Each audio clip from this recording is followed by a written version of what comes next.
Oh, hello. And I'm going to do this. And I still haven't figured out how to get upstairs. There we go.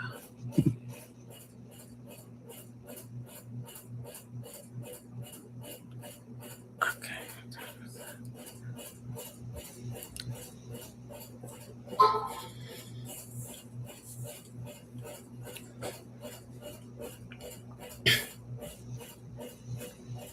Put my disclaimer in here. Let's see.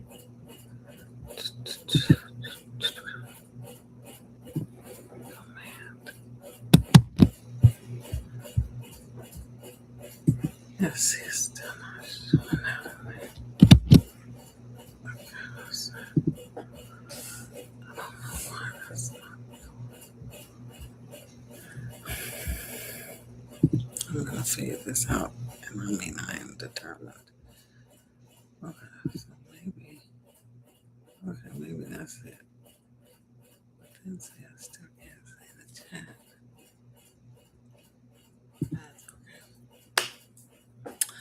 I like to be timely. It said that I had someone waiting, but I don't see anyone. But I am going to start on time. So if someone is there, hello. I can't see you, but that's okay. That's neither here nor there.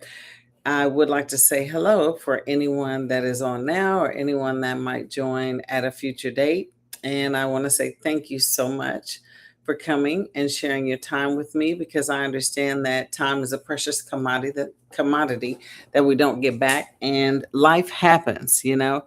My air went out, my compressor went out. I'm in the process of finding someone to repair it, but yeah, it's like 92 degrees in here.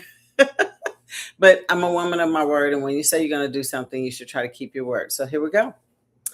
All righty. So, welcome. Before we get started, I want to say that today's conversation is for educational purposes only, and it is not a substitute for individualized professional advice.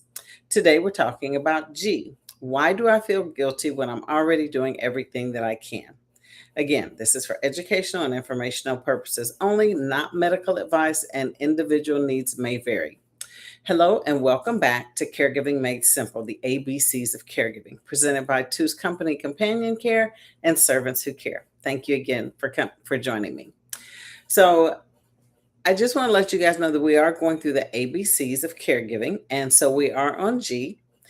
Today, we are going to talk about guilt, how it applies to caregivers. So let me start with a question. Why do caregivers feel guilty even when they're doing everything that they can? We all feel guilt sometimes. Maybe they've said, I should be doing more, I should visit more often, I shouldn't get frustrated, I shouldn't feel like I need a break, I should be able to handle all of this. I shouldn't go out and enjoy myself because my mom needs me. I should have noticed this sooner. I should have called her yesterday or him. I shouldn't be tired. I should not feel this way. Listen to how many times we said one word. Did you hear a common denominator? The word was should. I should have, I should have, I should have. And before long, the caregiver starts feeling like no matter what they do, it's never enough. So today we're going to talk about caregiver guilt. Number one, feeling guilty doesn't automatically mean that you've done something wrong. That's important to talk about. Sometimes guilt may tell us that we've done something we need to address. But sometimes guilt shows up simply because we're facing a situation where there is no perfect solution. Maybe mom wants you there every day. You can't be there every day. Maybe dad doesn't want anyone else helping him, but you have to work. Maybe your siblings think that you should be doing more. Maybe you think you should be doing more. But here's the question, you guys. What is realistically possible? Because loving somebody doesn't suddenly add 35 hours or 35 more hours to a 24-hour day. You are still one person. Number two, You can love someone and still get tired. These two things can exist at the same time. I love you and I'm exhausted. You can love your mother deeply and still need a break. You can love your father and still become frustrated. You can be grateful that you're able to help and still wish you had more time for yourself. These feelings don't automatically cancel out your love. Caregiving can be demanding and caregivers are human. Number 3, taking a break is not the same as abandoning someone. This is where guilt can really show up. You finally have someone who can stay with your mom for a few hours, and what happens? We spend those hours thinking, oh my gosh, is she okay? Should I call? Maybe I should go back. I shouldn't be out here having fun. But ask yourself, when was the last time you rested? When did you last go to lunch with a friend? Go to church, get your hair done, take a nice relaxing walk, go to your own appointment, sit quietly, or even take a nap. Naps are wonderful. Taking appropriate time away doesn't mean that you stop caring. Sometimes creating a sustainable caregiving situation requires allowing yourself to receive some support too. Number 4, stop trying to be the entire team. This is something I want all families to hear. One person should not automatically have to become the entire support system. Think about everything that caregiving involves. It involves appointments, meals, getting groceries, transportation, helping with housekeeping, phone calls, paperwork, bills, companionship, family communication, emergencies, and so much more. Then, when you add on top of that, that we have our own jobs, maybe you have children, maybe you're married, maybe you have a home or an apartment, your own finances, and your own responsibilities. We all have needs. That's a lot. That's a lot. So instead of asking, how can I do all of this? Try asking, who can help me carry some of this? That's a different question. Number 5, not all family members will contribute in the same way. This one can cause some family conversations. One sibling may live 5 minutes away. One sibling may live 5 states away. One may have more time, and another may have more financial flexibility. One might be very good at scheduling appointments, and the other one may be very good at handling paperwork. Another one might call mom every evening. Fair doesn't necessarily mean that everybody does the same thing. What matters is having honest conversations about who can realistically do what. Instead of allowing one person to silently become responsible for everything.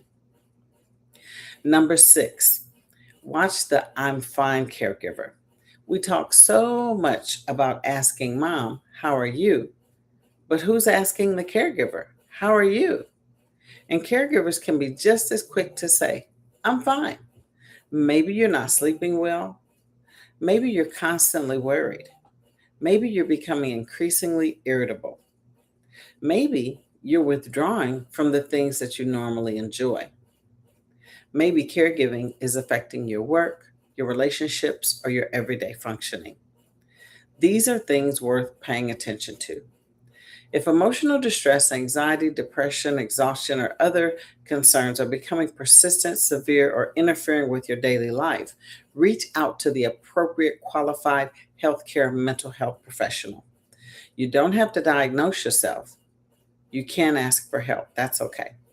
Number 7, build a circle of support before you're desperate for one. We've talked about the circle of support throughout this series, and that circle may include your family members, some friends, neighbors, faith or community connections, healthcare professionals, community organizers, respite resources, and appropriate companion care services. The time to build that circle isn't necessarily when you're completely exhausted. Start that conversation earlier. Ask, if I couldn't do this tomorrow, who would help me? That's a powerful question, you guys. Number 8, You are allowed to have a life too. This may be the sentence that somebody needs to hear today. Because being a caregiver is part of your life, it doesn't have to become your entire identity. You're still a friend, maybe a spouse, possibly a parent, a professional, a neighbor, a person with dreams, a person with interests, a person who needs connection, a person who needs rest. You matter too. And that's where Two's Company companion care can fit in. This is exactly why I believe in building a circle of support. Two's Company companion care isn't here to replace your family. We're not replacing the relationship between you and the person that you love. Companion care can be another layer of appropriate non medical support. Maybe having someone there for a few hours gives a family caregiver, time to run errands or attend their appointment, possibly go to work, have lunch with a friend, spend time with their children, or simply rest. Sometimes helping the person receive care also means supporting the person who's giving the care. So today's caregiving simple question, I want you to ask yourself, am I feeling guilty because I've actually done something wrong? Or because I believe that I'm supposed to be able to do everything? Think about that. These are not necessarily the same thing. So I am going to challenge you today. I want you to take out a piece of paper. I want you to write down 3 things that you're doing well. You're doing so many more, but I want you to write down just 3 things that you're doing well, not 3 things you wish you had done. Three things that you did. Maybe you made an appointment. Maybe you bought some groceries. Maybe you sat and listened. Being present is super important. Maybe you handled some paperwork. Maybe you simply just showed up. Now look at that list. Give yourself credit for what you're already doing. And then write down 1 thing someone else could help you with. So that's G. G is for guilt. And remember, you can care deeply without carrying everything alone. Tomorrow is H, for hospital to home. Tomorrow we're going to talk about something families usually aren't prepared for until it happens. The hospital says mom can go home, but who is at home that's ready for mom?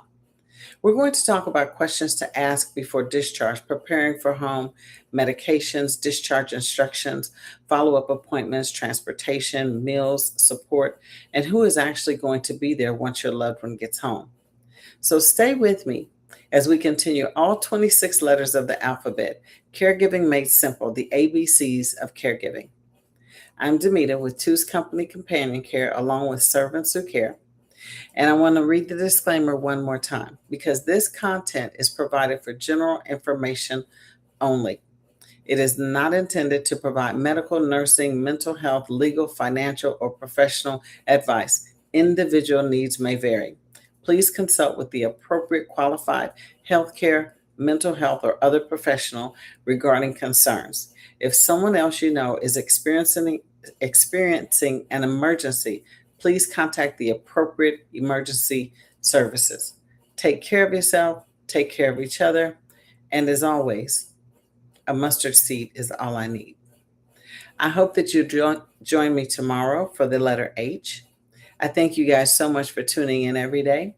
This is my passion. I love what I do. I love caring for others like God cares for us every day. If you have any questions or comments, please put them in the chat and I'll make sure to address it. If you have any specific topics that you would like for me to address with any of my friends, social workers, physicians, nurse practitioners, I can ask them and, we'll answer the question. But again, this doesn't negate seeing your own provider or getting professional help if you need it. Thank you again for tuning in. I appreciate you so very much. Give yourself a hug. Have a good night. Bye-bye.